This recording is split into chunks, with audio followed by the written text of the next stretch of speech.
So this topic has really been top of mind for me, and it's really because I feel like I have been struggling more in my business this year than I have any other year. And so I thought I would just open the door to vulnerability and be transparent and try to answer the question, why do wedding filmmakers fail? What is it that takes someone from being fired up over filming weddings to never wanting to film them again and walking away from the industry altogether? Today, I'm going to unpack this and talk about the mistakes that I've made that really almost cost me everything. But before we dive into that, let's talk about today's sponsor, and that is the lovely ladies over at the Level Up Co. They have an incredible free workshop starting on October 10th through the 12th. And I am attending this workshop, and I think it's just going to be super helpful for anyone who's looking to align themselves with the right clients and refine their strategy to booking weddings that are fulfilling, exciting, and profitable. Once you register for the workshop, you'll receive an email with an invite to a private Facebook group. The workshop will be taking place inside the Facebook group, so we want to make sure that you join this. And even though the workshop isn't for a couple weeks, there's still a lot of amazing conversations that are happening inside this Facebook group, so be sure to sign up using the link below. But diving into one of the first mistakes that I made in my business is the lack of clarity. When we think of being a wedding filmmaker, it's easy to get lost in the luxury of being your own boss, being able to travel, being able to create art for a living. Weddings can be so incredibly rewarding, but they can also be your worst nightmare, especially if you lack clarity. Do you know why you are filming weddings? Like, really know why? I didn't. The first few years of me filming weddings, I had no clear direction or end goal. I was waiting tables and occasionally filming weddings on the weekends. And really the turning point for me came about, let's say, a year and a half to 2 years in, where I ran into some unfortunate situations with a potential lawsuit. I talked all about this story. If you haven't heard of this story yet, be sure to check out that video. I will link up above.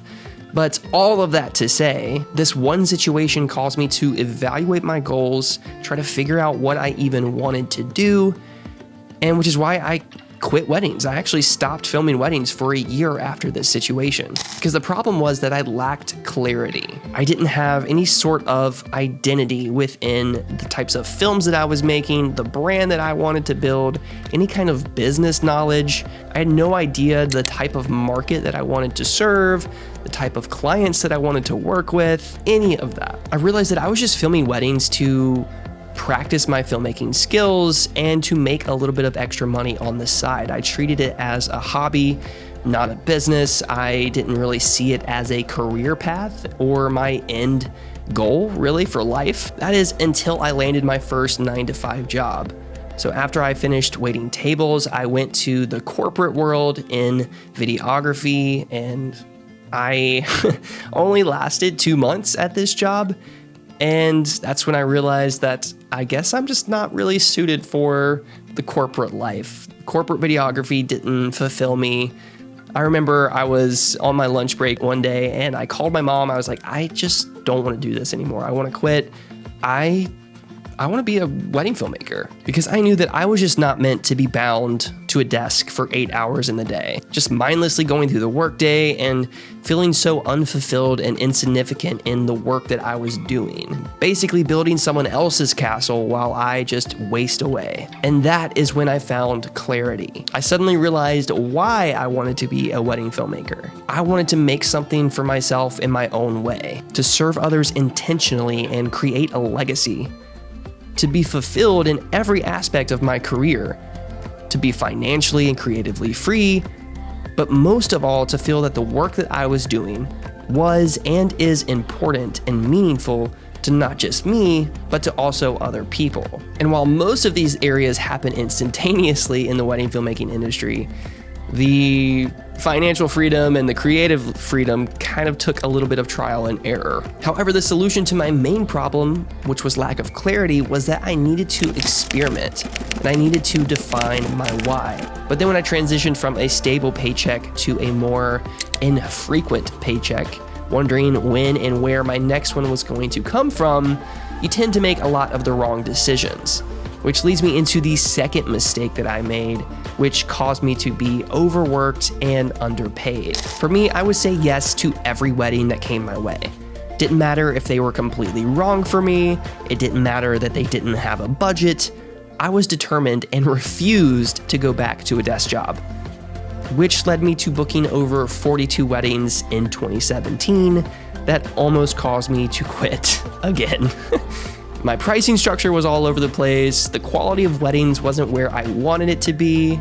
I was editing my life away, and honestly, I fell back into a severe state of depression and unfulfillment. I thought to myself, well, what gives? Because I defined my why.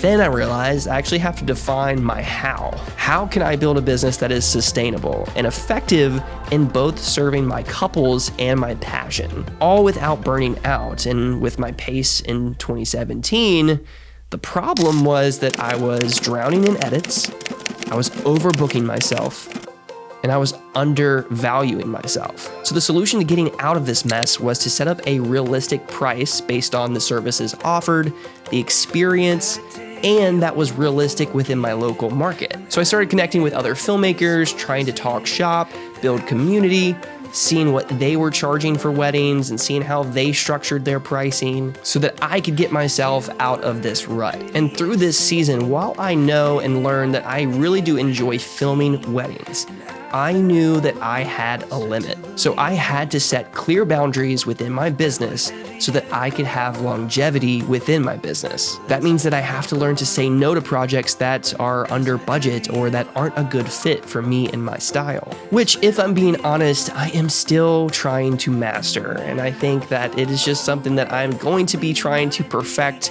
for years and years because I am always trying to make someone happy. I'm a people pleaser, and it's really hard to say no sometimes.